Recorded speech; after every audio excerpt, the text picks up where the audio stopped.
Krishna was supreme in his knowledge and in whatever he used to do. But he was a master strategist. He knew how to do alliances. लेकिन अब मैं बताता हूँ कि कृष्ण को आप बोलते हो नारायण के नर बनने की कथा है। हम बोलते हैं कि कृष्ण की नारायण से नर बनने की कथा है, वो नारायण से नर का अवतार लिए थे, और मैं बोलता हूँ ये नर से नारायण बनने की कथा है।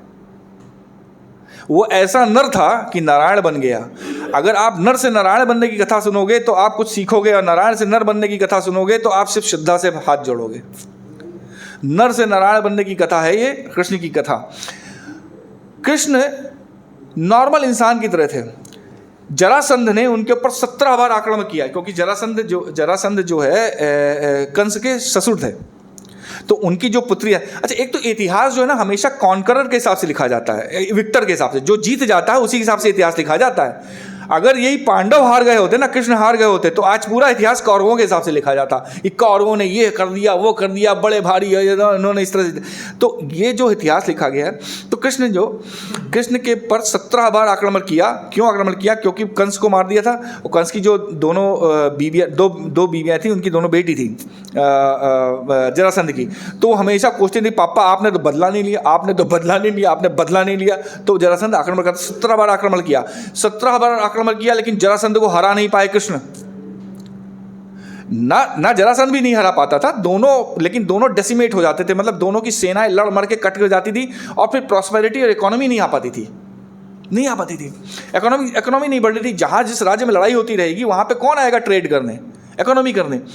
इसीलिए कृष्ण का नाम रणछोड़ दास पड़ा। एक बार उन्होंने बोला कि मैं अब जरासंध फिर से आ रहा है आक्रमण करने, मैं अब लड़ाई नहीं लड़ूंगा, मैं रण छोड़ के मैं यहाँ से चलते हैं और द्वारावती चलते हैं, एक लैंड मैंने देखी है, वहाँ पे मैं चलते हैं। अब ये मगध किंगडम था, जरासंध का किंगडम क्या था? मगध। अब Magadh kingdom is on the verge of Bengal and Bihar. तो वहाँ से बे ऑफ बंगाल का रास्ता था, सारा ट्रेड वहीं से जाता था। अब जरासंध से अगर दुश्मनी है तो ट्रेड ही नहीं कर पा रहे हैं ये लोग।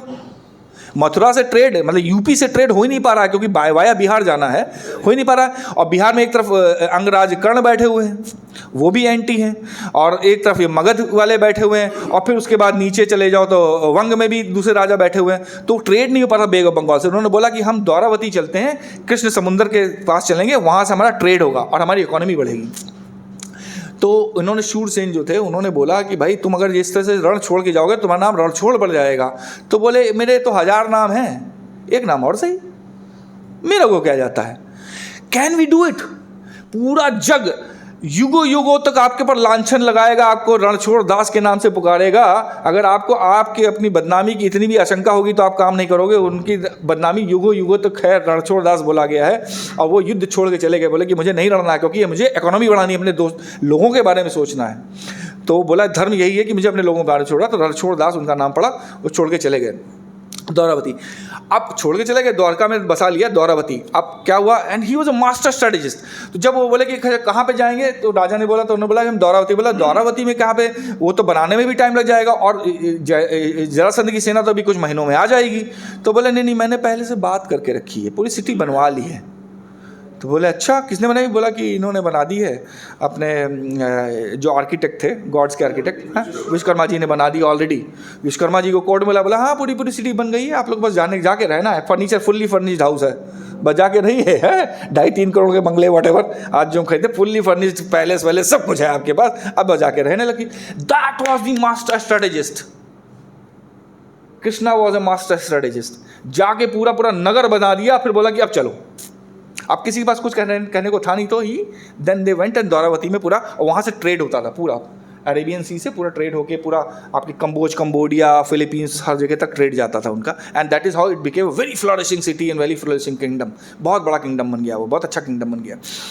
तो अगर कृष्ण भगवान होते तो जरासंध को मार दिया होता।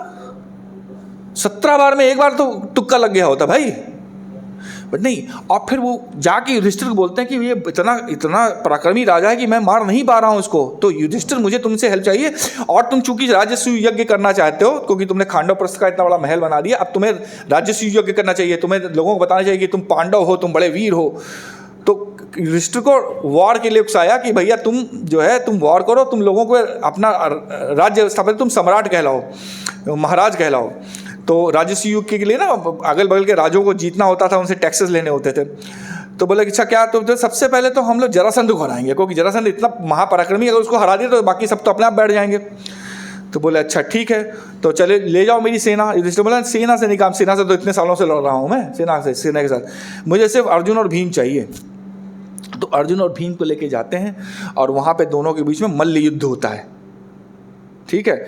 और जरासंध भी बहुत अच्छा, बहुत महापराक्रमी, महाधर्मी राजा था, अधर्मी नहीं, महाधर्मी, धर्म का पालन वाले राजा था। मेरा श्लोक क्या कहता है कि उसने पूरे पुण्य कर्म के साथ, पूरी संस्कृति के साथ उन्होंने, जरासंध ने अपने यथाविधि उसने कृष्ण, अर्जुन और भीम की पहले पूजा की। जब तक उसको मालूम नहीं था कि कृष्ण अर्जुन और ये हैं, उनकी पूजा की। बोला कि आइए अतिथि बैठिए, लेकिन आपके हाव भाव से लग नहीं रहा कि आप ब्राह्मण हैं, आप ब्राह्मण का वेश धर के तो आए हैं, ब्राह्मण लग नहीं रहा, बताओ कौन है। तो उससे कृष्ण ने बताया मैं कृष्ण हूँ, ये है, अपना भेष उतारा, अपना मेकअप उतारा, बताया कि हम तो ये हैं, हम आपके साथ मल्ल युद्ध करना चाहते हैं। तो बोला ठीक है। तो चूंकि ब्राह्मण थे पहले वो, तो ब्राह्मण का पैर वैर छू के बाकायदा यथाविधि उसने उनका आदर सत्कार किया, और राक्षस नहीं था। अब नॉर्मल राजा है, उसकी बेटियां बोल रही कि मेरे को विडो कर दिया है, मेरा सुहाग छीन लिया, उसको मारो। तो क्यों नहीं जाके, कोई बाप मारेगा, दैट इज। तो आप इतिहास को दोनों तरफ से पढ़ने की कोशिश करिए। फिर क्या हुआ, ये युद्ध 23 दिन चला। एक दिन में ऐसा नहीं हुआ कि भीम ने उठाया और पटक दिया, मार दिया, ना 23 दिन युद्ध चला है, बहुत बड़ा युद्ध चला था, मल्ल युद्ध था दोनों के बीच में। Let's see then it was 14 days hand to hand, 14 दिन युद्ध चला था। And he was such a master strategist. उन्होंने क्या किया कि जब ये राजस्व युग चल रहा था, तो सारे यज्ञ को हम सब लोग आए और यहाँ पे यज्ञ को हम लोग करते हैं 5-7 मिनट, तो यज्ञ को करते हैं। जब ये यज्ञ चल रहा था तो उन्होंने बोला कि ठीक है। तो जब वो बैठे हुए थे तो उन्होंने दुर्योधन को, कृष्ण ने क्या किया, दुर्योधन को इंचार्ज बना दिया कि जो राजा चढ़ावा लेके आएगा तुम उसका लेखा जोखा रखना। क्यों बनाया, जिसे और ईर्ष्या हो, देखो बेटा कि पांडव कितना ज़्यादा जीत के लाए हैं, तुम तो कर नहीं सकते ये काम। और पांडव को, इसीलिए दुर्योधन को वहाँ पे बहुत ईर्ष्या होने लगी। और इसीलिए वहाँ से जब से लौटा तब से वो सारी की सारी प्लानिंग कर कि अब किसी तरह से इनको हरा के, किसी तरह से कुछ करके हमें पूरा राज्य ले लेना है। एंड पूरी मगध में जब इंटर कर रहे थे जरासंध को मारने के लिए, तो पूरा रेकी था, मतलब अर्जुन और भीम को पूरा डिस्क्राइब करते, महल के अंदर ये होगा, पहले पूरी रेकी करके आए थे। And that is how he was not a god, I am telling you, maybe he was god like, but Shalva करके एक था। और हमको आज तक पुष्पक विमान मालूम है, एक ही विमान मालूम है, लेकिन शल्व के पास सौभ नाम का एक विमान था जो शिव जी ने उसको दिया था। तो सौभ नाम के विवाह में शल्व ने आक्रमण कर दिया था कृष्ण की द्वारावती में। तो वो द्वारावती में उसी से लड़ने गए थे जब यहाँ पे जुए का गेम चल रहा था और द्रौपदी का चिरहरण हो रहा था, तो ये शल्व से लड़ रहे थे। तो कहते हैं शल्व के साथ इन्होंने इतना भयंकर युद्ध किया कि शल्व इनको हराने वाला था, मतलब ऐसा था। तो मतलब he was a man who was fighting another man. अब भगवान होते तो कर दिया था खत्म। And maybe he was Bhagwan, but he didn't want himself to be remembered as Bhagwan. वो कहना चाहता था कि मैं इंसान की तरह हूँ, अगर मैं ये कर सकता हूँ तो तुम भी ये कर सकते हो, ये सीखो।